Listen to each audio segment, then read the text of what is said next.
라오스 국경. 그날 우리는 발각될 뻔했습니다. 짐칸을 열면 우리 모두 끝이었습니다. 그때 정호 씨가 갑자기 뛰어내렸습니다. 자신을 미끼로 내던진 겁니다. 도망자다! 잡아! 경비병들이 뒤따라 뛰었습니다. 그 틈에 우리는 출발했습니다. 정호 씨 제발 다시 만날 수 있게 해주세요. 이 믿기 힘든 탈출의 전말이 궁금하시다면 구독과 좋아요 부탁드립니다. 지금부터 그날 밤의 이야기, 그리고 우리가 어떻게 이 자유를 손에 넣게 되었는지 모든 전말을 들려드리겠습니다. 저는 지금 서울 한강변의 작은 아파트에서 이 글을 쓰고 있습니다. 창밖으로 보이는 불빛들, 자유롭게 오가는 사람들, 그리고 제 옆에서 평온하게 잠든 남편의 얼굴. 이 모든 것이 꿈만 같습니다. 하지만 몇 년 전만 해도 저는 죽음이 코앞에 다가온 사람이었습니다. 그날 밤 두만강 한가운데서 얼음이 제 발밑에서 갈라지는 소리를 들었을 때 저는 확신했습니다. 아, 이제 끝이구나. 여기서 죽는구나. 총소리가 울려 퍼지고 얼음 파편이 제 뺨을 스쳤습니다. 차가운 물이 다리를 삼켰고 온몸이 얼어붙는 것 같았습니다. 그때 한 남자가 제 손을 잡아당겼습니다. 지은 씨, 놓지 마시오. 그 목소리가 아니었다면 저는 지금 여기 없었을 겁니다. 당시 저는 27이었습니다. 그저 주어진 일을 하며 살아가는 평범한 사람이었죠. 체제를 의심한 적도 없었고 탈출을 꿈꾼 적도 없었습니다. 그런데 어느 날 모든 것이 바뀌었습니다. 사흘 뒤면 저는 이 세상 사람이 아니게 될 예정이었습니다.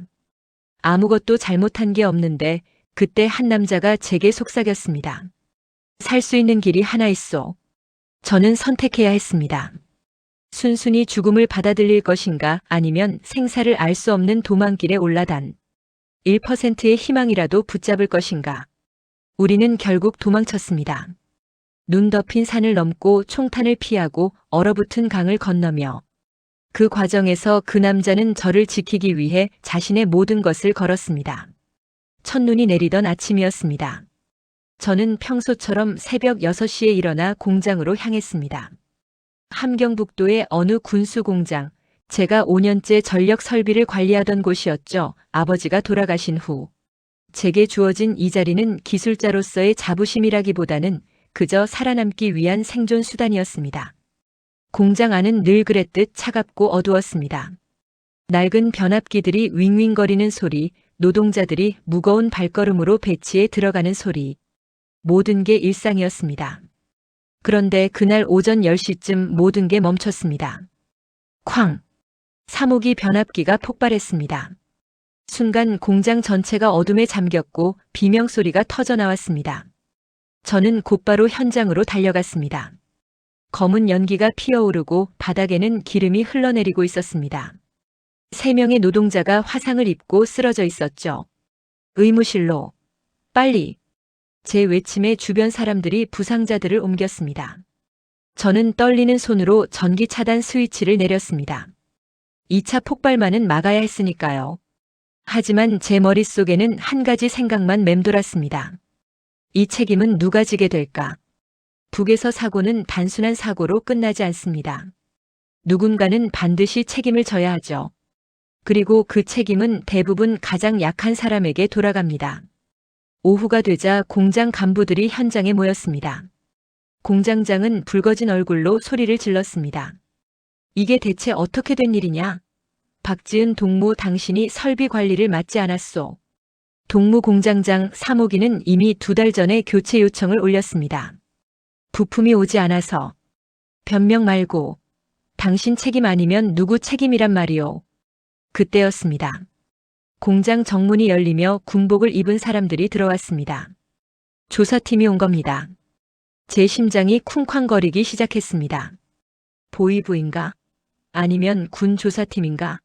만약 보이부라면 저는 오늘 밤에 끌려갈 수도 있었습니다.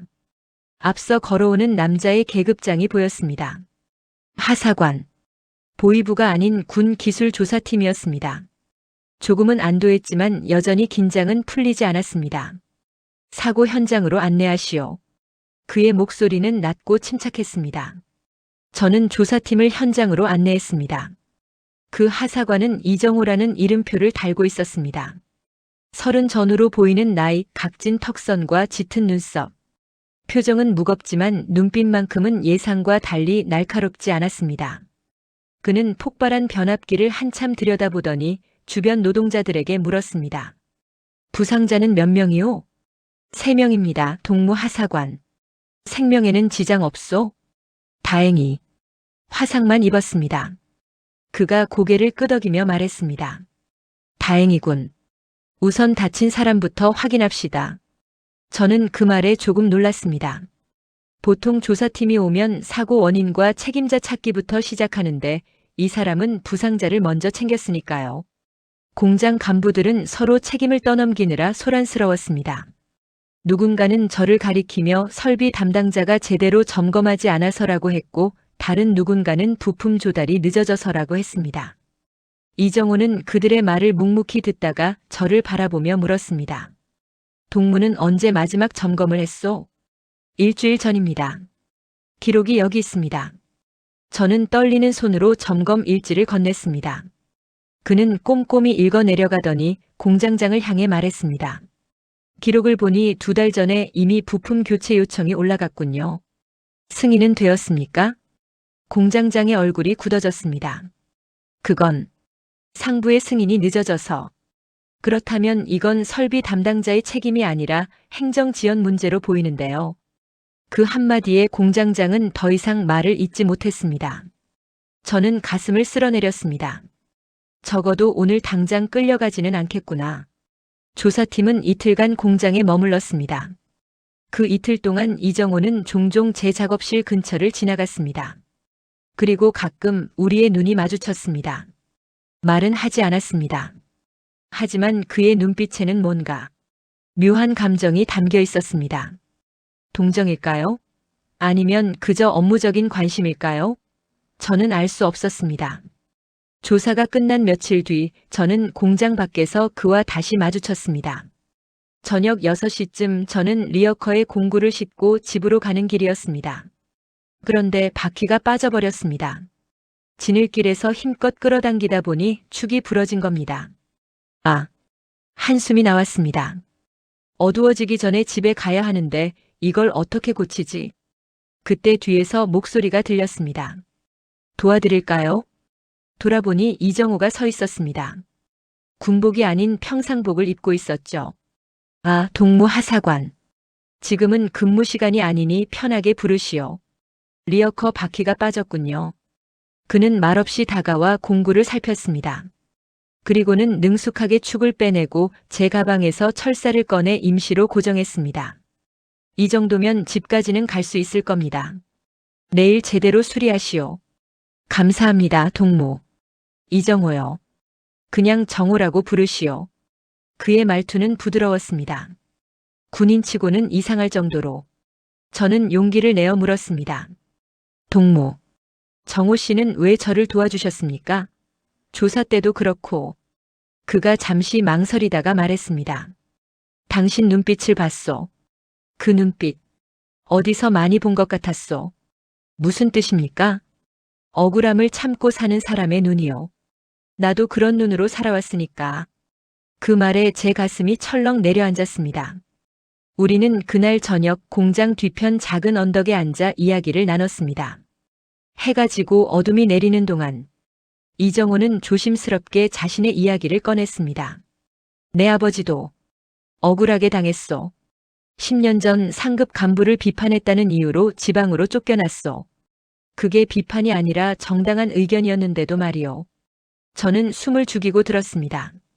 그 후로 우리 가족은 평양에서 쫓겨나 함경도로 왔소. 아버지는 광산에서 일하다 돌아가셨고 나는 군에 들어가 이렇게 살고 있소. 제 손이 떨렸습니다. 제 아버지도 비슷했습니다. 공장 부정을 고발했다가 오히려 누명을 쓰고 조사를 받았어요. 그리고 신문 도중에 돌아가셨습니다. 이정호가 제 손을 가만히 잡았습니다. 우린 같은 상처를 가진 사람들이요. 그날 밤 우리는 오래도록 이야기를 나눴습니다. 체제에 대한 이야기는 하지 않았습니다. 그럴 수도 없었고 그럴 필요도 없었습니다. 그저 서로가 이 땅에서 살아남기 위해 얼마나 많은 것을 잃었는지를 나눴을 뿐이었습니다. 그날 이후 우리는 가끔 마주쳤습니다. 짧은 인사, 작은 도움, 따뜻한 말 한마디. 가까워지지 않으려고 애썼습니다. 위험하니까요. 하지만 마음은 이미 서로에게 기울고 있었습니다. 당시 저는 몰랐습니다. 이 남자가 곧 제 목숨을 구할 사람이 될 거라는 것을, 그리고 우리가 함께 이 땅을 떠나게 될 거라는 것을, 그 모든 운명이 벌써 시작되고 있었다는 것을 말입니다. 그날은 12월 중순이었습니다. 아침부터 공장 분위기가 이상했습니다. 간부들이 수군거리고 보위부 차량이 공장 앞에 멈춰 섰습니다. 무언가 큰일이 벌어지고 있다는 걸 본능적으로 느꼈습니다. 점심시간 저는 작업실에서 설비 도면을 검토하고 있었습니다. 그때 문이 거칠게 열렸습니다. 박지은 동무 잠깐 나가 있으시오. 공장 부공장장이었습니다. 뒤에는 2명의 남자가 서 있었습니다. 표정만으로도 알 수 있었습니다. 보위부 사람들이었습니다. 무슨 일입니까? 그냥 나가 있으라니까. 안 들려? 저는 떨리는 다리로 작업실 밖으로 나왔습니다. 복도 끝에서 그들이 제 책상을 뒤지는 소리가 들렸습니다. 서랍이 열리는 소리, 서류가 흩어지는 소리. 심장이 터질 것 같았습니다. 내가 뭘 잘못했지? 무슨 문제가 있는 거지? 10분쯤 지났을까요? 문이 열리고 부공장장이 나왔습니다. 들어가 보시오. 작업실은 엉망이었습니다. 서류는 바닥에 널려 있고 공구함까지 뒤집어져 있었습니다. 그들은 아무 말 없이 나갔습니다. 하지만 저는 알았습니다.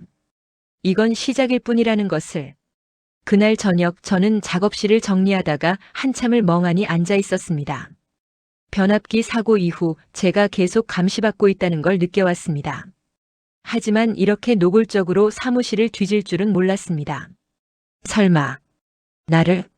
생각하기도 싫은 상상이 머릿속을 스쳤습니다.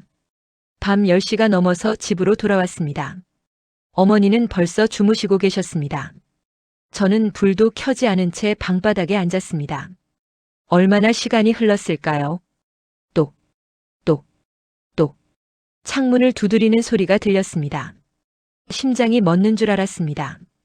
밤 11시가 넘은 시각에 누가 창문을 두드린다는 건 좋은 일이 아닙니다.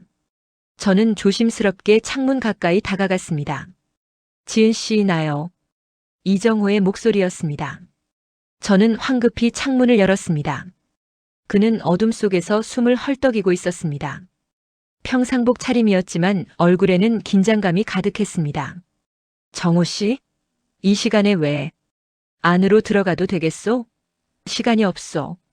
저는 그를 방으로 들였습니다. 그는 주위를 살피더니 낮고 떨리는 목소리로 말했습니다. 지은 씨, 당신 이름이 올라갔소. 네?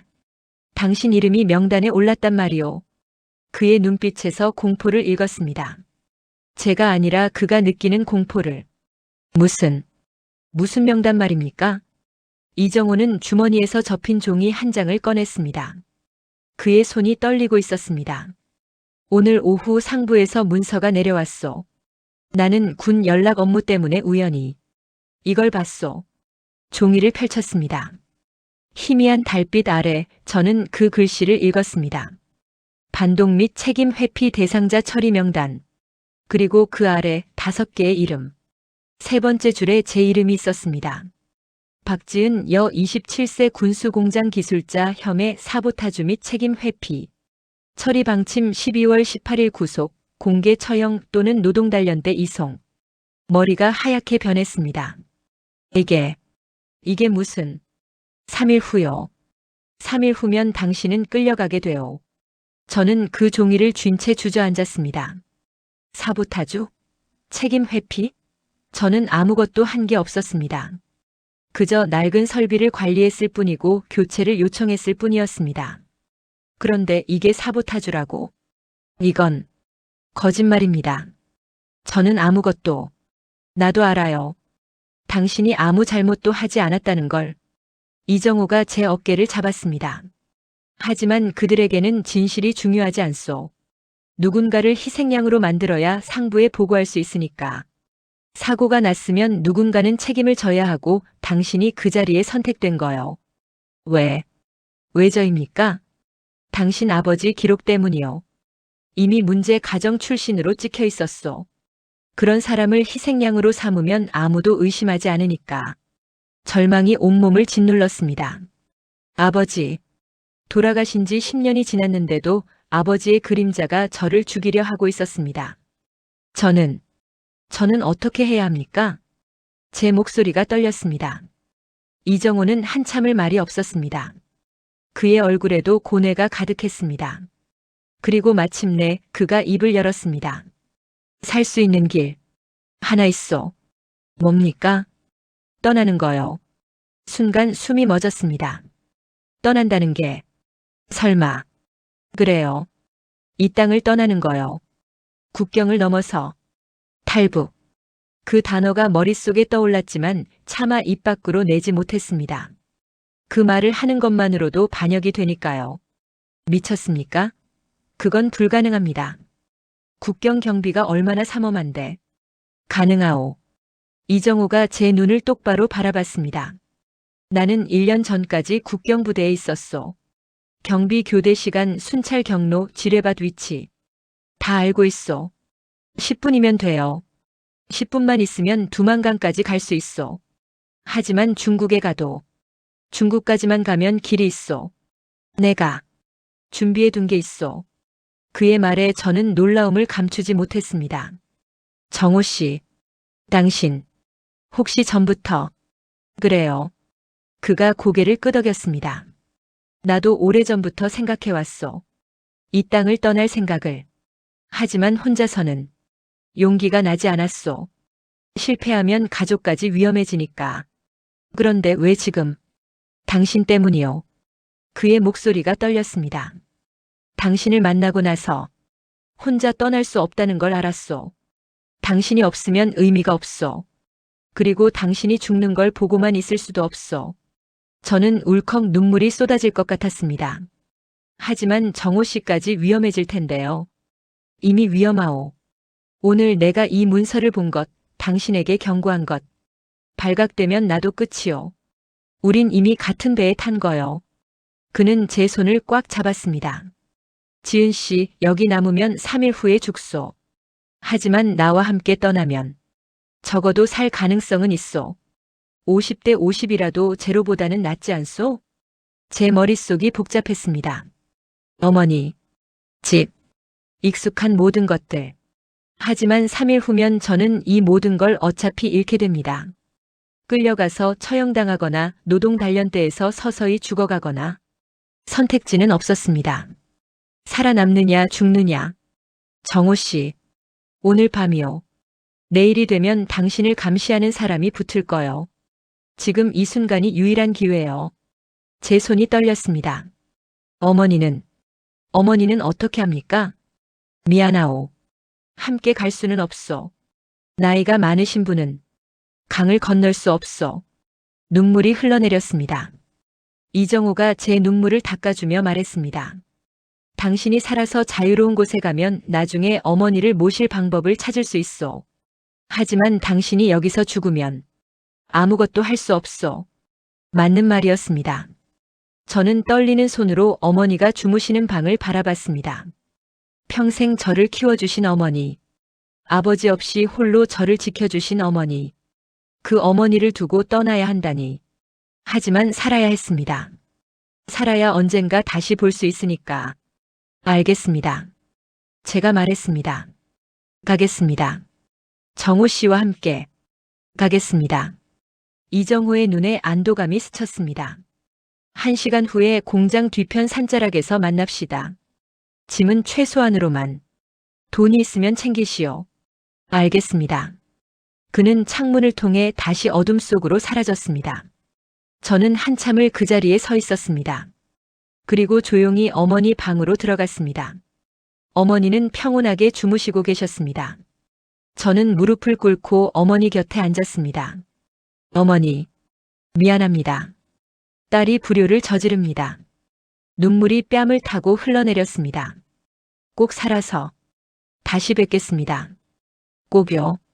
저는 어머니의 손을 한번 꼭 쥐었습니다. 그리고 일어났습니다. 작은 배낭에 옷 한 벌, 물, 그리고 아버지 사진 한 장을 넣었습니다. 베개 밑에 숨겨둔 돈을 꺼냈습니다. 중국 돈으로 환전해둔 200위안. 마지막으로 작은 메모를 남겼습니다. 어머니 살아있겠습니다. 걱정하지 마세요. 지은. 자정이 되기 10분 전 저는 집 뒷문을 열고 어둠 속으로 걸어 나갔습니다. 돌아보지 않았습니다. 돌아보면 발걸음을 뗄 수 없을 것 같았으니까. 공장 뒤편 산자락에 이정호가 서 있었습니다. 왔군요. 네. 후회하지 않겠소? 저는 고개를 저었습니다. 후회할 시간도 없습니다. 지금은 살아남는 것만 생각하겠습니다. 이정호가 희미하게 미소 지었습니다. 그럼 갑시다. 우리의 새로운 인생을 향해서. 그렇게 저희는 어둠 속으로 걸어 들어갔습니다. 죽음에서 벗어나기 위해, 자유를 찾기 위해, 그리고 함께 살아남기 위해. 산자락은 칠흑 같은 어둠이었습니다. 달도 구름에 가려져 있었고 바람마저 숨을 죽인 듯 고요했습니다. 제 심장 소리만이 귓가에서 쿵쿵 울렸습니다. 이정호는 나무 뒤에 몸을 숨기고 주위를 살폈습니다. 그의 손에는 작은 배낭과 지도 한 장이 있었습니다. 여기서부터가 본격적인 시작이요. 그의 목소리는 낮았지만 그 안에서 떨림을 느낄 수 있었습니다. 그도 두려운 것입니다. 당연했습니다.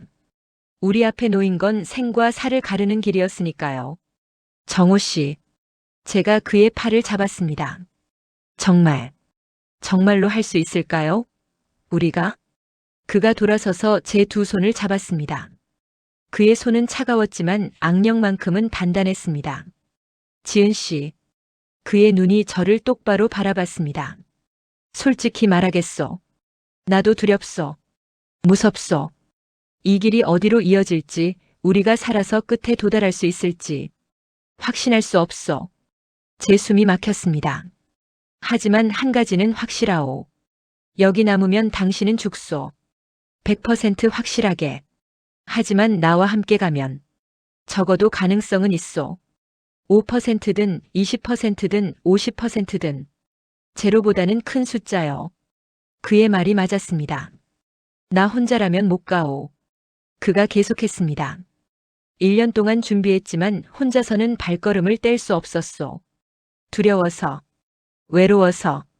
하지만 당신이 있으면, 당신이 아니면 안 돼요. 그것은 고백이었습니다.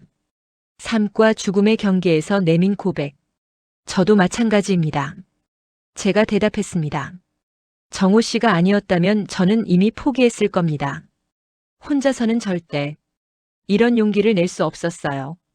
우리는 잠시 서로를 바라봤습니다. 그리고 고개를 끄덕였습니다. 말은 필요 없었습니다. 우리는 이미 같은 마음이었으니까요. 자, 이제 계획을 말하겠소. 이정호가 지도를 펼쳤습니다. 손전등 대신 성냥불을 켜서 잠깐씩만 비췄습니다. 여기가 우리 위치요. 여기서 북동쪽으로 8km를 가면 국경 철책이 나오. 하지만 철책까지 가는 길에 3개의 관문이 있어. 3개요? 첫째, 공장 뒤편 감시초소. 여기는 20분마다 순찰이 돌아요. 지금이 12시 10분이니까 12시 30분에 다음 순찰이 올 거요. 우리는 그 전에 초소를 지나가야 하오. 제 손이 떨렸습니다. 20분. 겨우 20분. 둘째, 산 중턱군 초소. 여기가 가장 위험하오. 병력이 상주하고 있고 서치라이트가 수시로 산을 훑소. 하지만 그가 지도의 한 지점을 가리켰습니다. 여기 이 바위 지대를 따라가면 사각지대가 있어. 서치라이트가 닿지 않는 구간이요. 내가 1년 전 여기 근무했을 때 발견한 경로요. 그리고 셋째는요. 두만강 직전 지뢰밭이요. 지뢰밭. 그 단어만으로도 온몸이 얼어붙었습니다. 하지만 걱정하지 마시오. 이정호가 제 손을 꽉 잡았습니다. 나는 그 지뢰밭의 배치도를 외웠소. 정확히 어느 지점에 지뢰가 묻혀 있는지, 어느 길로 가야 안전한지. 군 시절 지뢰 제거 훈련을 받았고 그 지도를 몰래 복사해서 달달 외웠소. 그런 걸 어떻게 당하면 죽는 거요. 그의 목소리가 단호했습니다. 하지만 당신을 죽게 둘 수는 없소. 그래서 준비했소. 제 눈에서 눈물이 흘렀습니다. 이 남자는 모든 걸 준비했던 겁니다. 지도를 외우고 경로를 파악하고 시간을 계산하고 그리고 그 모든 준비를 저를 위해 쓰기로 결심한 겁니다. 정호 씨, 고맙습니다. 고마워할 건 나중에 하시오. 지금은 집중합시다. 그가 배낭을 정리했습니다. 물 한 병, 어두운 옷 한 벌, 그리고 이것. 그가 꺼낸 건 작은 나침반과 칼이었습니다. 나침반은 중국에 들어가서 길을 찾을 때 필요하오. 칼은 만약의 경우를 대비해서요. 만약의 경우요? 야생 동물이나 혹은 그는 말을 잇지 않았습니다. 하지만 저는 알았습니다. 혹은 사람을 만났을 때 그리고 이것. 그가 작은 천주머니를 꺼냈습니다. 안에는 중국 돈이 들어 있었습니다. 얼마나 됩니까? 500위안. 1년간 모은 거요. 중국에서 브로커를 만나면 이걸 줘야 하오. 그 사람들이 우리를 남쪽으로 데려다 줄 거요. 남쪽이요? 한국으로 가는 길은 중국에서 바로 가는 게 아니요. 동남아시아를 거쳐야 하오. 라오스나 태국. 그곳에서 한국 대사관에 들어가면 돼요. 머리가 복잡했습니다. 두만강을 건너는 것만도 엄청난 일인데 그 후에도 갈 길이 그렇게 멀다니. 할 수 있을까요? 정말로? 제가 다시 물었습니다. 이정호가 제 뺨에 손을 갖다 댔습니다. 지은 씨. 그의 눈빛이 따뜻했습니다.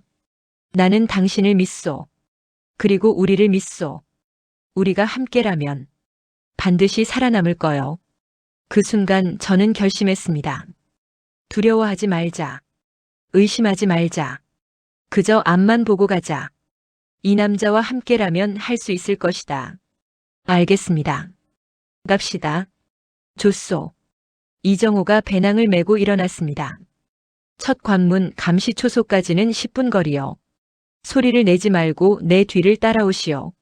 내가 멈추면 당신도 멈추고 내가 뛰면 당신도 뛰시오. 그리고 지은 씨, 뒤돌아보지 마시오. 절대로. 한번 뒤를 돌아보면 발걸음을 뗄 수 없어. 오직 앞만 보고 가는 거요. 저는 고개를 끄덕였습니다. 우리는 어둠 속으로 걸어 들어갔습니다. 눈 덮인 산길은 미끄러웠고 차가운 바람이 뺨을 때렸습니다. 하지만 저는 정호의 등을 따라갔습니다. 그의 어깨, 그의 발자국, 그의 숨소리. 10분쯤 걸었을까요? 이정호가 갑자기 손을 들었습니다. 정지 신호였습니다. 저는 즉시 멈춰 섰습니다. 앞쪽에 불빛이 보였습니다. 감시초소였습니다. 정호가 손목시계를 봤습니다. 12시 25분. 5분 후면 순찰이 온다는 뜻이었습니다. 그가 손짓으로 옆 숲으로 가라고 했습니다. 우리는 몸을 낮추고 나무 사이를 지나갔습니다. 초소에서 100m도 안 되는 거리였습니다. 병사들의 말소리가 들렸습니다. 오늘 춥네. 곧 교대 시간이야. 조금만 버텨. 심장이 터질 것 같았습니다. 우리는 숨소리조차 죽이고 천천히 나아갔습니다. 가지가 부러지는 소리, 눈이 밟히는 소리, 모든 것이 천둥 소리처럼 크게 들렸습니다. 그리고 마침내 초소를 지나쳤습니다. 100m, 200m, 300m. 충분히 멀어진 후에야 정호가 속도를 냈습니다. 첫 관문 통과. 그가 숨을 헐떡이며 말했습니다. 이제 두 번째. 군 초소요. 여기서부터가 진짜 위험하오. 우리는 산 중턱으로 올라갔습니다. 그리고 그곳에서 저는 두 번째 지옥을 봤습니다. 거대한 서치라이트가 산등성이를 쓸고 지나갔습니다. 마치 거대한 괴물의 눈처럼. 빛이 지나간 자리는 대낮처럼 밝았습니다. 저걸 어떻게 피합니까? 바위지대로. 정호가 가리킨 곳은 험준한 바위 절벽이었습니다. 저기로 기어 올라가야 하오. 서치라이트는 바위 위까지는 비추지 못하오. 하지만 너무 위험해 보이는데요. 떨어지면 죽고 붙잡히면 죽소. 선택하시오. 선택의 여지가 없었습니다. 우리는 바위를 기어 올랐습니다. 손이 까지고 무릎이 깨졌습니다. 차가운 바위가 살을 파고들었습니다. 하지만 멈출 수 없었습니다. 서치라이트가 우리 아래를 지나갔습니다. 만약 조금이라도 늦었다면 우리는 발각됐을 겁니다. 1시간이 지났습니다. 우리는 마침내 바위 지대를 넘었습니다. 그리고 그 너머에 드디어 보였습니다. 두만강. 얼어붙은 강이 달빛 아래 하얗게 빛나고 있었습니다. 저기요. 저 강을 건너면 자유요. 정호가 제 말을 이었습니다. 자유가 있어. 하지만 강 앞에는 마지막 관문이 남아 있었습니다. 지뢰밭. 정호가 무릎을 꿇고 땅을 살폈습니다. 그의 손이 눈을 쓸어내고 표시를 찾았습니다. 여기부터 50m가 지뢰구역이요. 내가 가는 길 그대로만 따라오시오. 단 1cm도 벗어나지 마시오. 알겠습니다. 실수하면 죽소. 알고 있습니다. 정호가 천천히 걸어 들어갔습니다. 한 걸음, 두 걸음, 세 걸음. 저는 그의 발자국 위를 정확히 밟았습니다. 20걸음쯤 갔을 때 왼쪽에서 이상한 소리가 들렸습니다. 딸깍. 우리 둘 다 얼어붙었습니다. 움직이지 마시오. 정호의 목소리가 떨렸습니다. 지금. 당신 왼발 옆에 지뢰가 있어. 제 온몸이 식었습니다. 발을 조금만 왼쪽으로 움직였다면 저는 지금 죽어 있었을 겁니다. 천천히. 아주 천천히 오른쪽으로 발을 옮기시오. 저는 떨리는 다리로 조금씩 발을 움직였습니다. 그리고 안전한 곳에 발을 디뎠습니다. 후. 정호가 안도의 한숨을 쉬었습니다. 이제 거의 다 왔소. 조금만 더. 우리는 마침내 지뢰밭을 벗어났습니다. 그리고 두만강 앞에 섰습니다. 이제 이 강만 건너면 우리는 자유요. 정호가 제 손을 잡았습니다. 지은 씨, 여기까지 온 당신이 자랑스럽소. 정호 씨도요. 당신이 없었다면 우리가 함께였기 때문이요. 그가 미소 지었습니다. 자, 이제 마지막이요. 강을 건넙시다. 우리는 얼음 위로 발을 내디뎠습니다. 그리고 그 순간 뒤에서 외침 소리가 들렸습니다. 저기다. 도주자다. 우리는 돌아봤습니다. 군인들이 달려오고 있었습니다. 그리고 총을 겨누고 있었습니다. 뛰시오. 지금. 정호가 제 손을 끌었습니다. 우리는 필사적으로 얼음 위를 달렸습니다. 그리고 총성이 울려 퍼졌습니다. 정호의 외침과 함께 우리는 얼음 위를 질주했습니다. 총성이 공기를 갈랐습니다. 귓가를 스치는 총알 소리, 얼음 파편이 사방으로 튀어오르며 제 뺨을 스쳤습니다. 뜨거운 통증이 번졌지만 멈출 수 없었습니다. 정호가 제 머리를 눌렀고 우리는 거의 기어가듯 달렸습니다. 얼음이 발밑에서 불안하게 울렸습니다. 금이 가는 소리, 곧 깨질 것 같은 위태로운 소리. 뒤에서는 병사들의 외침이 들렸지만 멈추는 순간 우리는 끝이었습니다. 강 중간쯤 왔을 때 운명이 시험에 들었습니다. 푹 제 오른발이 얼음을 뚫고 물속으로 빠졌습니다. 차가운 물이 다리를 삼켰습니다. 영하의 물, 뼈까지 파고드는 추위. 저는 균형을 잃고 쓰러졌습니다. 정호가 번개처럼 몸을 던져 제 팔을 붙잡았습니다. 그가 온 힘을 다해 저를 끌어올리는 동안 저는 죽음이 제 발목을 잡아당기는 걸 느꼈습니다. 제 몸이 얼음 위로 올라왔지만 하반신은 이미 물에 젖어 얼어붙기 시작했습니다. 총성이 또 울렸습니다. 이번엔 더 가까웠습니다. 제 다리는 말을 듣지 않았습니다. 너무 추웠습니다. 감각이 사라졌습니다. 정호가 제 얼굴을 양손으로 감싸쥐었습니다. 그의 눈빛에서 절박함을 읽었습니다. 포기하지 말라는, 함께 살아야 한다는 간절함. 그 눈빛이 제 정신을 붙들었습니다. 저는 이를 악물고 일어섰습니다. 다리가 떨렸지만 살아야 했습니다. 우리는 다시 달렸습니다. 10m, 20m, 30m. 그리고 마침내 강 건너편 땅에 발을 디뎠습니다. 중국 땅이었습니다. 정호가 헐떡이며 안도의 한숨을 쉬었지만 그것도 잠깐이었습니다. 뒤에서 병사들이 강을 건너오기 시작했습니다. 그들도 우리를 따라 얼음 위를 뛰고 있었습니다. 우리는 눈 덮인 숲속으로 뛰어들었습니다. 나무들이 빽빽했고 가지들이 얼굴을 핥히고 지나갔습니다. 하지만 멈출 수 없었습니다. 그때 뒤에서 군견 짖는 소리가 들렸습니다. 개들이 우리 냄새를 맡았습니다. 정호의 얼굴이 순간 창백해졌습니다. 군견이 있으면 도망칠 수 없습니다. 냄새를 따라오니까요. 정호가 주머니에서 작은 가루 봉지를 꺼냈습니다. 고춧가루였습니다. 군견 훈련할 때 냄새를 교란시키려고 쓰는 것이라고 했습니다. 그가 가루를 우리가 지나온 길에 뿌렸습니다. 얼마나 효과가 있을지 알 수 없었지만 하는 것이 안 하는 것보다는 나았습니다. 우리는 계속 뛰었습니다. 5분, 10분, 20분. 제 폐가 터질 것 같았습니다. 젖은 바지가 얼어붙어 다리가 뻣뻣했습니다. 하지만 멈출 수 없었습니다. 앞쪽에 서치라이트 불빛이 보였습니다. 중국 쪽 국경 초소였습니다. 중국도 탈북자를 막으려고 경비를 세워놨던 겁니다. 정호가 방향을 틀었고 우리는 초소에서 멀어지는 쪽으로 달렸습니다. 하지만 그 순간 뒤에서 목소리가 들렸습니다. 거기서 북한 병사 셋이 우리를 향해 총을 겨누고 있었습니다. 얼굴이 보일 정도로 가까운 거리였습니다. 우리는 얼어붙었습니다. 이제 끝인가? 여기까지인가? 그 생각이 머릿속을 스쳤습니다. 하지만 정호가 제 손을 꽉 잡았습니다. 그리고 속삭였습니다. 믿으라고. 그 순간 정호가 제 손을 끌며 옆으로 뛰었습니다. 총성이 울렸지만 우리는 이미 거대한 바위 뒤로 몸을 숨긴 후였습니다. 제 심장이 미친 듯이 뛰었습니다. 정호는 차분하게 말했습니다. 어둠 속에서 움직이는 표적은 맞추기 어렵다고, 살려면 위험을 감수해야 한다고. 우리는 바위 뒤에 웅크렸습니다. 병사들의 발소리가 가까워졌습니다. 3명이 각기 다른 방향에서 다가왔습니다. 우리는 완전히 포위되고 있었습니다. 정호가 칼을 꺼냈습니다. 그의 눈빛이 결연했습니다. 선택의 여지가 없다는 표정이었습니다. 그가 제 손을 잡고 말했습니다. 자신이 한 명을 제압하면 그 틈에 제가 뛰라고.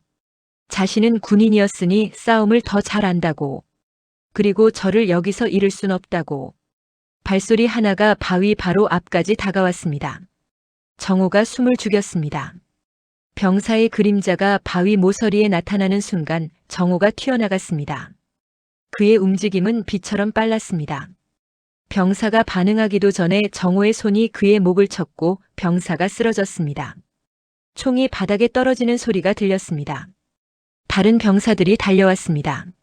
정호가 소리쳤습니다. 뛰라고. 지금 당장. 저는 망설였습니다. 정호를 두고 갈 수 없었습니다. 하지만 그의 절규에 저는 발을 뗐습니다. 저도 모르게 달리고 있었습니다. 뒤에서 몸싸움 소리가 들렸습니다. 고함, 비명, 총성. 정호 씨, 제발, 살아있어요. 저는 눈물을 흘리며 달렸습니다. 그리고 50m쯤 갔을 때 뒤에서 발소리가 들렸습니다. 돌아보니 정호가 달려오고 있었습니다. 얼굴에 피가 흐르고 군복이 찢어져 있었지만 살아있었습니다. 그가 제게 도착했고 우리는 다시 함께 달렸습니다. 병사들은 쫓아오지 못했습니다.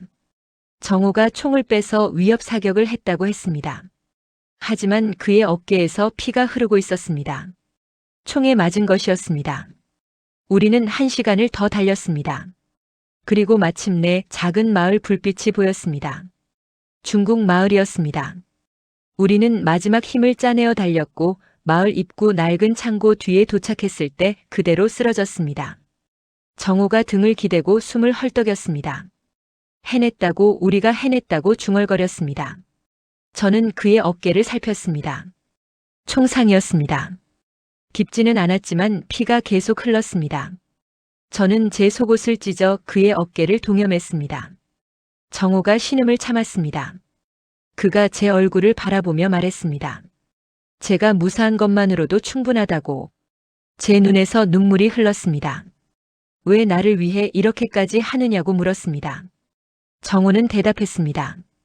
오늘 비로소 사람다운 선택을 했다고. 일생에서 처음으로 진짜 원하는 것을 위해 모든 걸 걸었다고. 그리고 이제 자신은 군인 이정호가 아니라고, 저와 같은 도망자라고. 그 말에 저는 깨달았습니다. 정호도 이제 돌아갈 곳이 없다는 것을. 저를 도운 순간 그도 반역자가 된 것을. 저는 미안하다고 했습니다. 쟤 때문에 그까지 이렇게 되었다고. 하지만 정호는 고개를 저었습니다. 쟤 때문이 아니라 자기 때문이라고 오래전부터 이 선택을 기다렸고 제가 그 용기를 주었다고 말했습니다. 우리는 서로를 껴안았습니다. 추운 밤, 낯선 땅, 온몸이 상처투성이. 하지만 우리는 살아있었습니다. 함께. 정호가 제 머리를 쓰다듬으며 말했습니다. 우리가 함께라면 무엇이든 해낼 수 있다고. 그 말이 제 마음에 작은 빛을 밝혔습니다. 희망이라는 이름의 빛을. 우리는 창고 안으로 들어가 몸을 숨겼습니다. 밖에서는 멀리 군견 짖는 소리가 희미하게 들렸습니다. 하지만 이제 국경을 넘었습니다. 첫 번째 지옥을 통과했습니다. 앞으로 얼마나 많은 시련이 남았는지 몰랐습니다. 하지만 지금 이 순간 우리는 살아있었습니다. 그리고 함께였습니다. 그것만으로도 충분했습니다. 창고에서 눈을 떴을 때 햇빛이 틈새로 비쳐 들어오고 있었습니다. 우리는 밤새 기절하듯 잠들었던 겁니다. 온몸이 쑤시고 아팠습니다. 정호의 어깨 상처는 밤새 피가 배어나와 찢어준 천이 빨갛게 물들어 있었습니다. 제 다리는 동상으로 감각이 거의 없었습니다. 하지만 우리는 살아있었습니다. 자유를 얻었다고 생각했습니다. 국경을 넘었으니 이제 안전할 거라고, 더 이상 총알을 피할 필요가 없을 거라고 믿었습니다. 얼마나 순진한 생각이었는지 그때는 몰랐습니다. 정호가 창고 문틈으로 밖을 살폈습니다. 중국 시골 마을이었습니다. 낡은 벽돌집들, 좁은 골목길, 그리고 오가는 사람들. 한국어가 아닌 중국어가 들렸습니다. 우리는 정말로 다른 나라에 와 있었습니다. 정호가 배낭에서 중국 돈을 꺼냈습니다. 500위안. 그가 1년간 모은 전부였습니다. 우리는 이 돈으로 음식을 사고 브로커를 찾아야 했습니다. 한국으로 가는 길을 아는 사람을 말입니다. 우리는 조심스럽게 창고를 나왔습니다. 마을 어귀 작은 가게에서 빵과 물을 샀습니다. 주인 할머니는 우리를 이상하게 쳐다봤지만 돈을 받고는 아무 말도 하지 않았습니다. 아마도 우리 같은 사람들을 자주 봤을 겁니다. 탈북자들을요. 우리는 마을 외곽 폐가로 숨어들었습니다. 그곳에서 이틀을 보냈습니다. 정호의 상처를 소독하고 제 다리의 동상을 녹이며 다음 계획을 세웠습니다. 3일째 되던 날 정호가 마을로 나가 브로커를 수소문했습니다. 조선족이 많은 지역이라 한국말을 하는 사람들이 있었습니다. 정호는 조심스럽게 물었습니다. 남쪽으로 가고 싶다고, 도와줄 사람을 찾는다고. 저녁 무렵 정호가 한 남자와 함께 돌아왔습니다. 30 중반쯤 되어 보이는 조선족 남자였습니다. 이름은 김철수라고 했습니다. 날카로운 눈빛, 굳은 표정. 그는 우리를 위아래로 훑어보더니 물었습니다. 돈이 얼마나 있느냐고. 정호가 대답했습니다. 500위안이 전부라고. 남자가 코웃음을 쳤습니다. 한국까지 가려면 최소 2000위안은 있어야 한다고 했습니다. 라오스를 거쳐 태국까지 그 긴 여정을 500위안으로는 불가능하다고. 저는 절망했습니다. 겨우 국경을 넘었는데 돈이 없어서 여기서 멈춰야 한다니. 하지만 남자가 잠시 생각하더니 제안했습니다. 중국에서 일을 하면서 돈을 모으라고. 석 달에서 6개월 공장에서 일하면 충분히 모을 수 있다고. 하지만 그 말에는 위험이 숨어 있었습니다. 중국에서 탈북자가 일을 한다는 건 신분을 숨기고 불법으로 살아간다는 뜻이었습니다. 공안에 발각되면 즉시 북한으로 송환됩니다. 그럼 우리를 기다리는 건 처형뿐이었죠. 하지만 선택의 여지가 없었습니다. 남자가 우리를 다른 마을로 데려갔습니다. 트럭 짐칸에 숨어서 3시간을 달렸습니다. 그곳은 공장 지대였습니다. 중국인 노동자들 틈에서 조선족과 탈북자들이 섞여 일했습니다.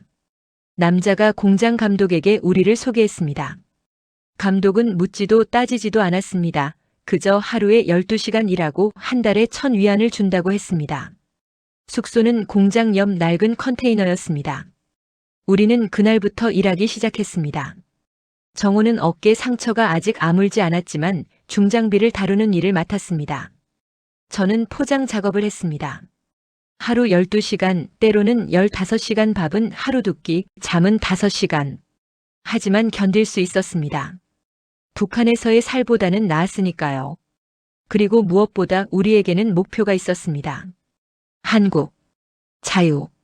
그곳에 가면 사람답게 살 수 있다는 희망. 2달이 지났습니다. 우리는 2,000위안을 모았습니다. 브로커에게 줄 돈이 생긴 겁니다. 정호가 김철수에게 연락했습니다. 이제 갈 준비가 되었다고. 하지만 김철수는 이상한 말을 했습니다. 가격이 올랐다고. 이제는 3,000위안이 필요하다고. 정호가 항의했습니다. 처음에는 2,000이라고 했잖느냐고. 하지만 남자는 냉정하게 대답했습니다. 상황이 바뀌었다고, 국경 단속이 강화되어 위험 부담이 커졌다고. 우리는 다시 일해야 했습니다. 한 달을 더. 그 한 달은 지옥이었습니다. 매일 단속 소문이 돌았습니다. 공안이 공장을 급습했다는 이야기, 탈북자들이 잡혀갔다는 소식. 우리는 매 순간 두려움 속에 살았습니다. 어느 날 밤 실제로 공안이 왔습니다. 사이렌 소리가 들렸고 사람들이 비명을 지르며 도망쳤습니다. 정호가 제 손을 잡고 뒷문으로 뛰었습니다. 우리는 어둠 속으로 숨었습니다. 공안들이 공장 안을 뒤지는 동안 우리는 쓰레기통 뒤에서 숨을 죽였습니다. 3명이 붙잡혔습니다. 북한에서 온 여자들이었습니다. 그들이 끌려가며 울부짖는 소리가 들렸습니다. 제발 북한으로 보내지 말라고. 거기 가면 죽는다고. 하지만 공안들은 무표정하게 그들을 트럭에 실었습니다. 그 광경을 보며 저는 깨달았습니다. 우리가 얼마나 위태로운 줄타기를 하고 있는지를. 중국은 자유가 아니었습니다. 그저 조금 더 큰 감옥일 뿐이었습니다. 다음 날 우리는 공장을 떠났습니다. 더 이상 기다릴 수 없었습니다. 지금 가진 돈은 2,800위안. 부족하지만 김철수를 설득해야 했습니다. 정호가 그를 만났습니다. 사정했습니다. 이것이 전부라고, 제발 도와달라고. 남자는 한참을 망설이다가 고개를 끄덕였습니다. 하지만 조건이 있었습니다. 중간에 문제가 생기면 우리 책임이라고, 자기는 모른다고. 우리는 동의했습니다. 선택의 여지가 없었으니까요. 사흘 후 우리는 트럭을 탔습니다. 짐칸에는 우리 말고도 5명이 더 있었습니다. 모두 탈북자들이었습니다. 젊은 여자 2, 중년 남자 1, 10대 소년 2. 모두 같은 꿈을 꾸고 있었습니다. 자유를요. 트럭은 밤새 달렸습니다. 국경을 피해, 단속을 피해 산길을 따라 남쪽으로. 우리는 숨도 제대로 쉬지 못하는 좁은 공간에서 서로 부대끼며 버텼습니다. 이틀째 되던 날 트럭이 멈췄습니다. 김철수가 짐칸을 열었습니다.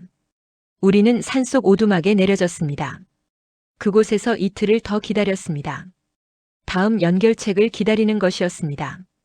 하지만 그 이틀 동안 끔찍한 일이 벌어졌습니다. 같이 온 젊은 여자 하나가 김철수에게 끌려갔습니다. 다음 날 아침 그녀가 돌아왔을 때 눈빛은 죽어 있었습니다. 무슨 일이 있었는지 묻지 않아도 알 수 있었습니다. 정호가 김철수를 붙잡고 따졌습니다. 그가 무슨 짓을 한 거냐고. 하지만 남자는 비웃었습니다. 돈이 부족하면 다른 방식으로 갚아야 한다고. 그게 규칙이라고. 정호가 주먹을 휘둘렀습니다. 2 사람이 싸웠습니다. 하지만 김철수가 칼을 꺼냈고 우리는 멈춰야 했습니다. 이 남자를 잃으면 우리는 갈 곳이 없었으니까요. 저는 그때 깨달았습니다. 브로커는 구원자가 아니라는 것을. 그들도 우리를 이용해 돈을 버는 사람들일 뿐이라는 것을. 때로는 우리보다 더 잔인할 수도 있다는 것을. 하지만 갈 수밖에 없었습니다. 뒤로 돌아갈 수는 없었으니까요. 3일째 새로운 트럭이 왔습니다. 이번에는 태국인 운전사였습니다. 김철수는 여기까지만 간다고 했습니다. 이제부터는 동남아시아 루트라고. 우리는 작별을 고했습니다. 고맙다는 말은 나오지 않았습니다. 그저 서로 외면했습니다. 새 트럭에 오른 우리는 남쪽으로 향했습니다. 라오스를 거쳐 태국으로. 그곳에 한국 대사관이 있었습니다. 그곳에만 도착하면 우리는 자유를 얻을 수 있었습니다. 하지만 여정은 순탄하지 않았습니다. 라오스 국경에서 우리는 발각될 뻔했습니다. 경비대가 트럭을 세웠고 짐칸을 열려고 했습니다. 운전사가 뇌물을 주며 설득했지만 경비원은 고집했습니다. 바로 그 순간 정호가 트럭에서 뛰어내렸습니다. 반대 방향으로 달리기 시작했습니다. 경비원들이 그를 쫓아갔습니다. 그 틈에 트럭은 출발했습니다. 저는 비명을 질렀습니다. 정호가 희생한 겁니다. 우리를 살리기 위해 자신이 미끼가 된 겁니다. 운전사가 제 입을 막았습니다. 조용히 하라고. 소리 지르면 모두 죽는다고. 저는 울면서 뒤를 돌아봤습니다. 정호가 멀어지고 있었습니다. 경비원들에게 쫓기며 달리는 그의 모습이 정호 씨, 제발 다시 만날 수 있게 해주세요. 트럭은 멈추지 않았습니다. 국경을 넘어 라오스로 들어갔습니다. 저는 그날 밤 혼자가 되었습니다. 처음으로 정말로 혼자. 함께 국경을 넘었던 그 사람 없이 저는 낯선 땅에 홀로 남겨졌습니다. 절망이 저를 집어삼켰습니다. 정호 없이 어떻게 가야 하는지, 앞으로 무엇을 해야 하는지 알 수 없었습니다. 하지만 멈출 수 없었습니다. 정호가 저를 위해 희생했습니다. 그 희생을 헛되이 할 수 없었습니다. 저는 반드시 한국까지 가야 했습니다. 그리고 그곳에서 정호를 기다려야 했습니다. 그가 살아있다고 믿어야 했습니다. 다시 만날 수 있다고 믿어야 했습니다. 그 믿음만이 제가 계속 앞으로 나아갈 수 있는 유일한 이유였습니다. 트럭은 밤새 달렸습니다. 그리고 이틀 후 우리는 태국 국경에 도착했습니다. 마지막 관문이었습니다. 한국 대사관까지 이제 조금만 더. 정호 없이 혼자서 저는 그 마지막 길을 걸어가야 했습니다. 트럭이 태국 방콕에 도착했을 때 저는 더 이상 사람 같지 않았습니다. 일주일 동안 제대로 씻지도 먹지도 못했습니다. 머리는 엉망이었고 옷은 흙과 땀으로 범벅이었습니다. 하지만 무엇보다 힘든 건 육체가 아니라 마음이었습니다. 정호. 그 이름을 떠올릴 때마다 가슴이 무너져 내렸습니다. 그는 어떻게 되었을까? 라오스 국경 경비원들에게 붙잡혔을까? 아니면 도망쳤을까? 살아있기는 할까? 알 수 없었습니다. 확인할 방법도 없었습니다. 저는 그저 믿어야 했습니다. 그가 살아있을 거라고. 언젠가 다시 만날 수 있을 거라고. 하지만 밤마다 악몽을 꿨습니다. 그가 총을 맞는 꿈, 잡혀가는 꿈, 제 이름을 부르며 손을 뻗는 꿈. 매번 깨어날 때마다 눈물로 범벅이 되어 있었습니다. 트럭 운전사가 저를 방콕 외곽 작은 여관에 내려줬습니다. 그리고 지도 한 장을 건넸습니다. 한국 대사관으로 가는 길이 표시된 지도였습니다. 그는 말했습니다. 여기서부터는 혼자 가야 한다고. 대사관 정문으로 들어가면 된다고. 안으로만 들어가면 안전하다고. 저는 고개를 끄덕였습니다. 이제 정말 혼자였습니다. 여관 방에서 하룻밤을 보냈습니다. 거울을 보니 제가 아닌 것 같았습니다. 27살 여자가 아니라 40대처럼 늙어 보였습니다. 눈밑은 검게 그을렸고 뺨은 푹 꺼졌습니다. 하지만 포기할 수 없었습니다. 여기까지 왔는데 멈출 수는 없었습니다. 다음 날 아침 저는 길을 나섰습니다. 방콕은 북한과 완전히 달랐습니다. 높은 빌딩들, 수많은 자동차들, 형형색색의 간판들. 사람들은 자유롭게 웃고 떠들며 걸어 다녔습니다. 아무도 감시하지 않았습니다. 아무도 두려워하지 않았습니다. 이상한 기분이었습니다. 부러우면서도 낯설었습니다. 저는 지도를 보며 걸었습니다. 1시간, 2시간, 3시간. 다리가 아팠지만 멈추지 않았습니다. 대사관이 가까워질수록 가슴이 두근거렸습니다.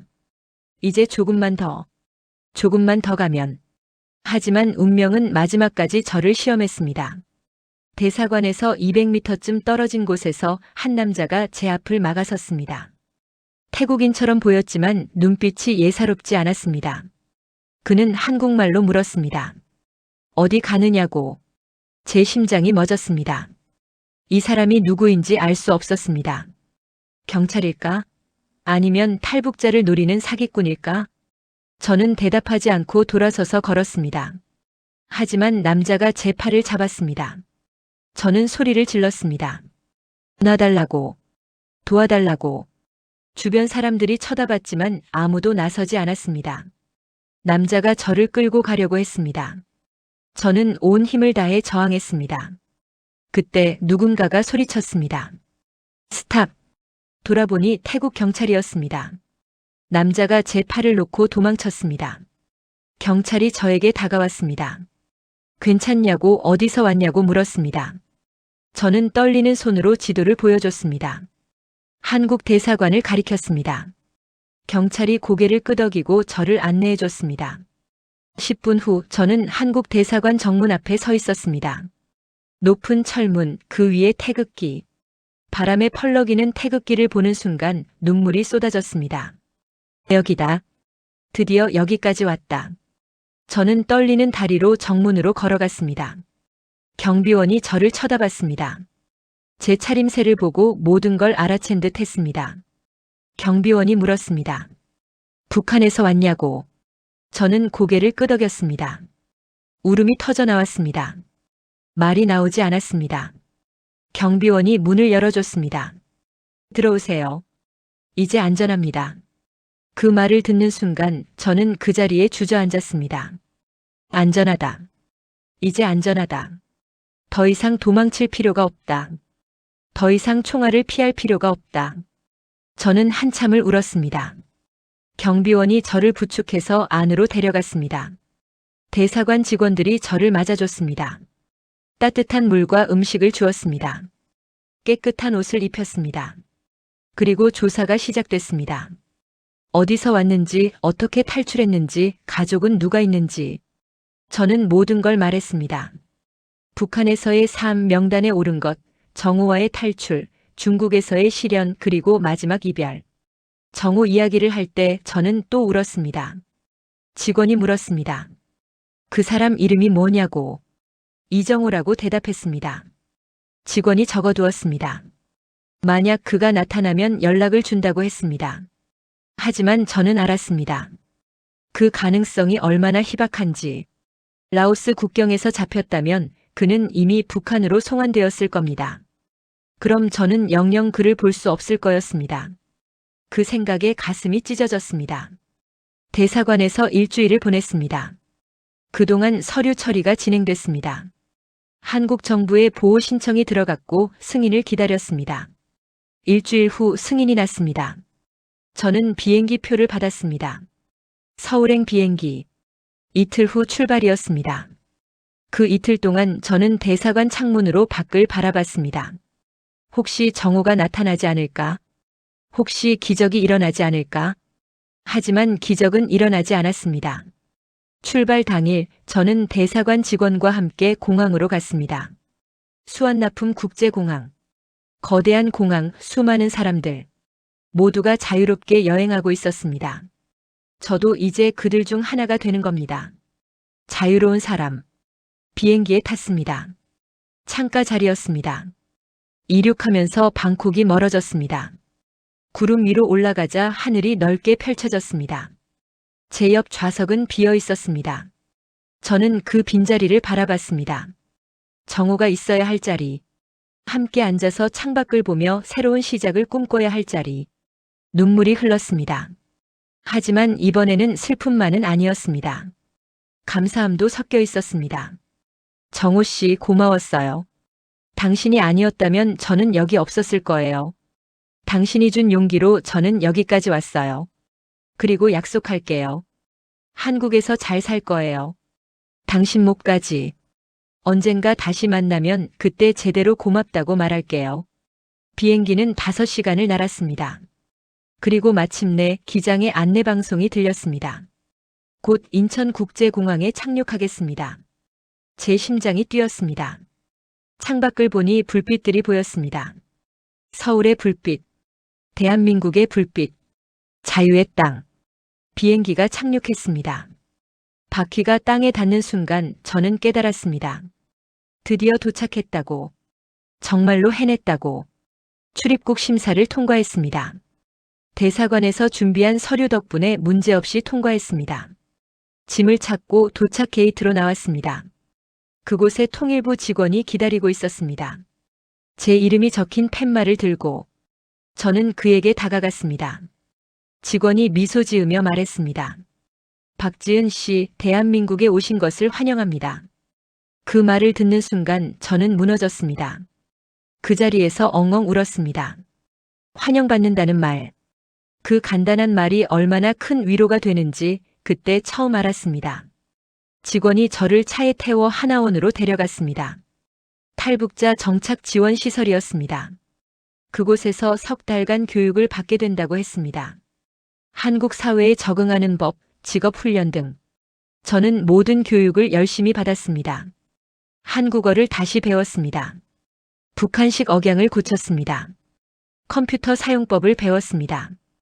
이력서 쓰는 법도 배웠습니다. 그리고 매일 저녁 정오를 생각했습니다. 혹시 소식이 올까? 혹시 그도 어디선가 한국으로 오고 있지 않을까? 하지만 소식은 오지 않았습니다. 석 달이 지나고 저는 하나원을 수료했습니다. 작은 전세방을 얻었습니다. 서울 외곽 작지만 제 공간이었습니다. 처음으로 제 이름으로 된 집이었습니다. 일자리를 구했습니다. 기술교육센터에서 전기 관련 강의를 듣고 자격증을 땄습니다.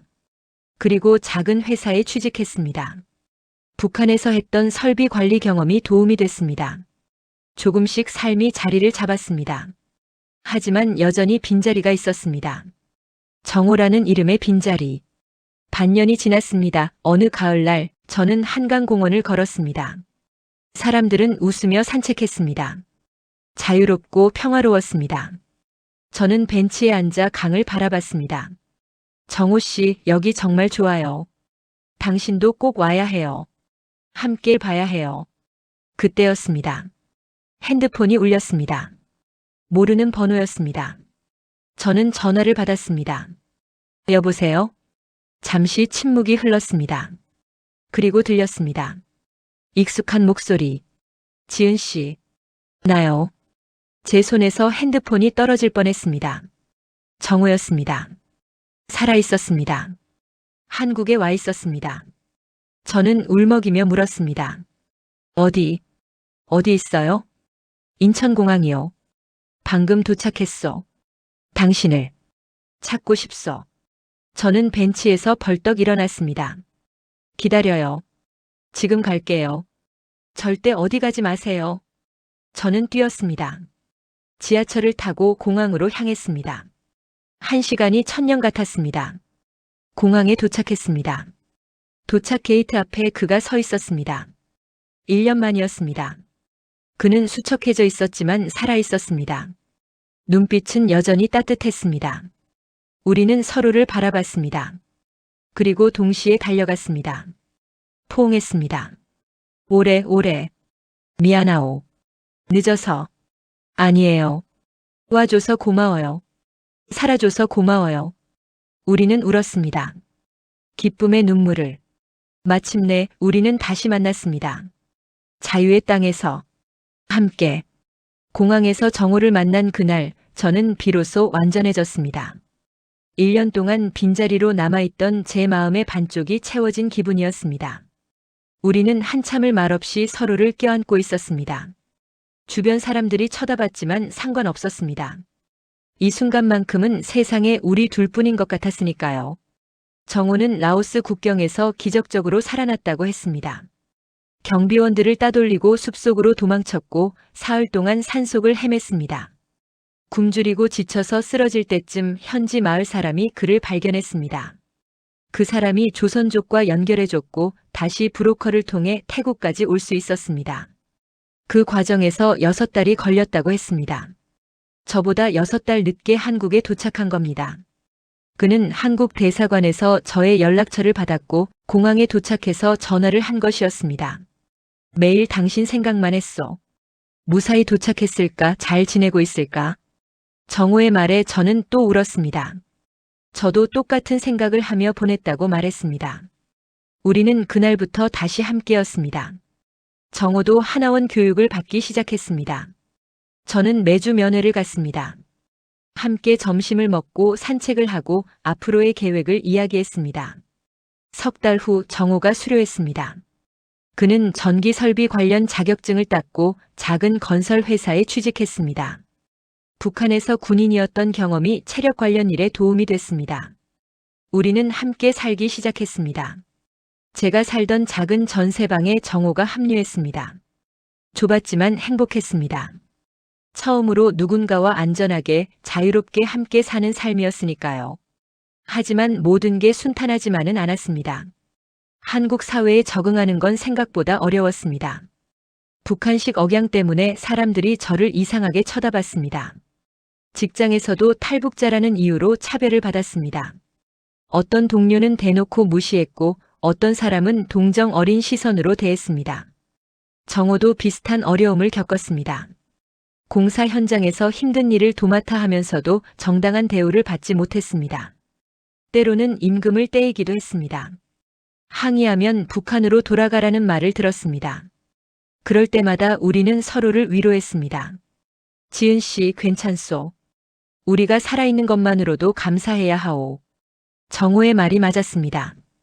북한에 있었다면 저는 이미 죽었을 겁니다. 중국에서 붙잡혔다면 송환되어 처형당했을 겁니다. 하지만 지금 우리는 살아있었습니다. 함께 아침을 맞이하고 함께 저녁을 먹고 함께 잠드는 평범한 일상을 누리고 있었습니다. 그것만으로도 기적이었습니다. 1년이 더 지났습니다. 어느 날 정호가 무릎을 꿇고 제 앞에 섰습니다. 손에는 작은 반지가 들려 있었습니다. 비싼 것은 아니었습니다.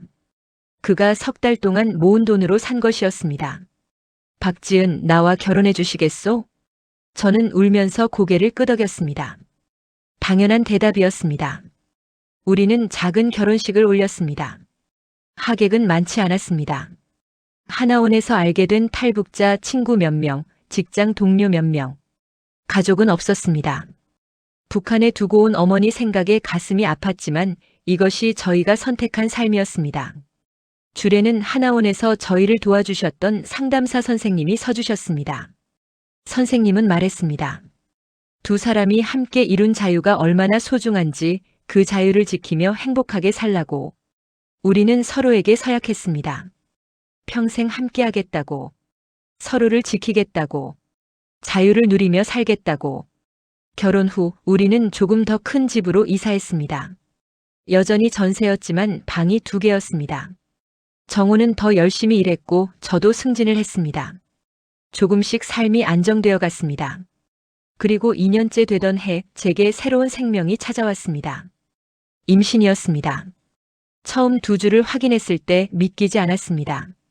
정호에게 말하니 그도 멍하니 서 있다가 저를 껴안았습니다. 우리 둘 다 울었습니다. 기쁨의 눈물이었습니다.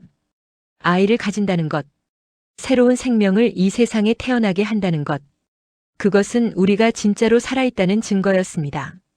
죽음을 넘어 생명을 이어간다는 것, 그보다 큰 희망은 없었습니다.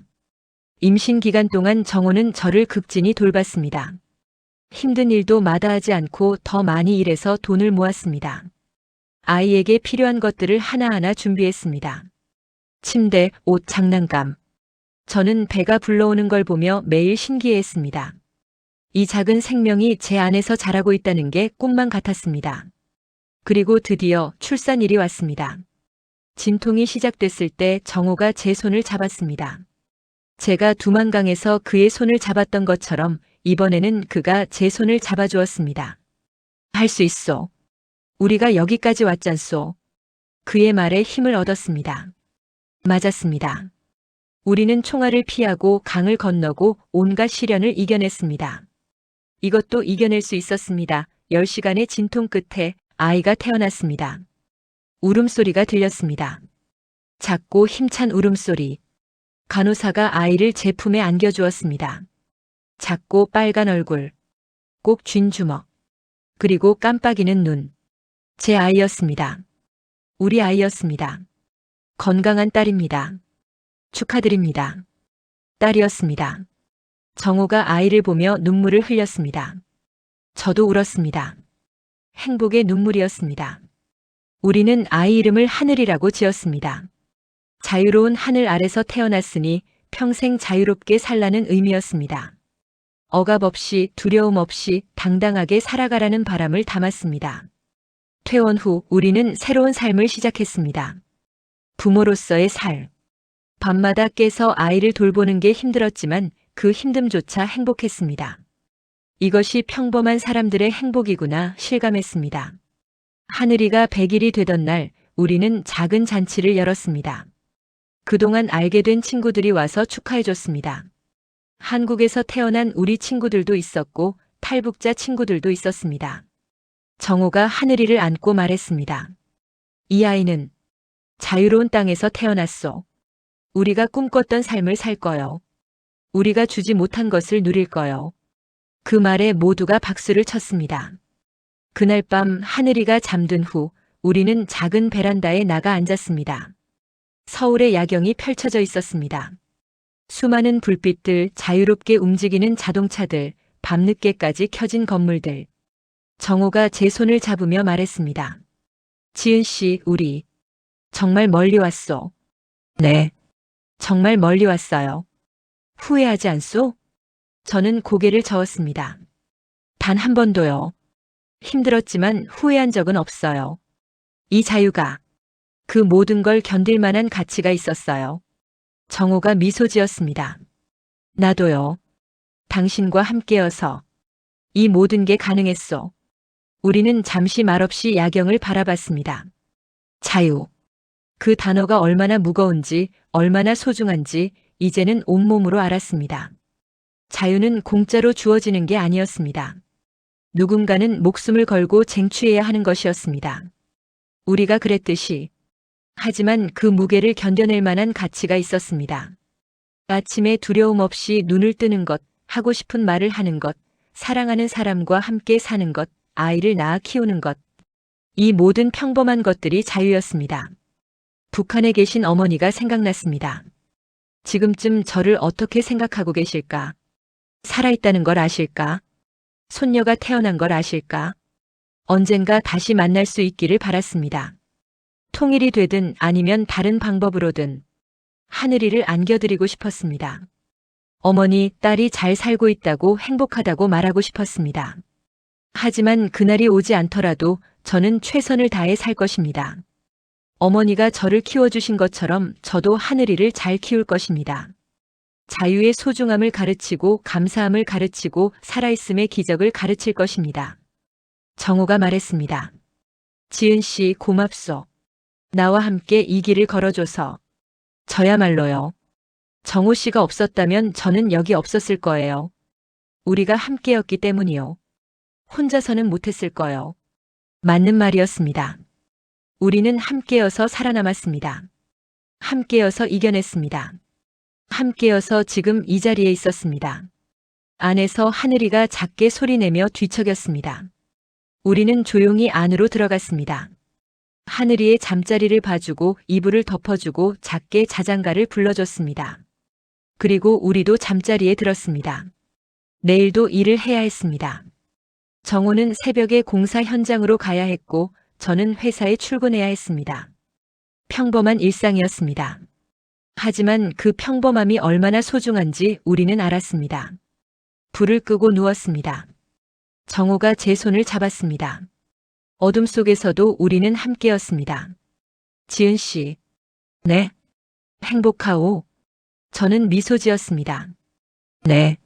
정말로요. 이렇게 행복한 적은 태어나서 처음인 것 같아요. 나도요. 우리는 손을 꼭 잡고 잠들었습니다. 북한에서 도망친 두 사람. 죽음의 위험을 넘어 자유를 찾은 두 사람. 이제는 한국에서 평범하게 사는 두 사람. 하지만 우리에게 이 평범함은 기적이었습니다. 매일 아침 눈을 뜨는 것, 함께 밥을 먹는 것, 아이의 웃음소리를 듣는 것, 손을 잡고 산책하는 것. 이 모든 순간이 우리가 꿈꿔왔던 자유였습니다. 그리고 이제 우리는 그 자유 속에서 살고 있었습니다. 함께, 행복하게, 자유롭게. 이 이야기가 위로가 되셨다면 구독과 좋아요로 응원해주세요. 여러분의 이야기도 댓글로 들려주세요. 끝까지 시청해주셔서 감사합니다.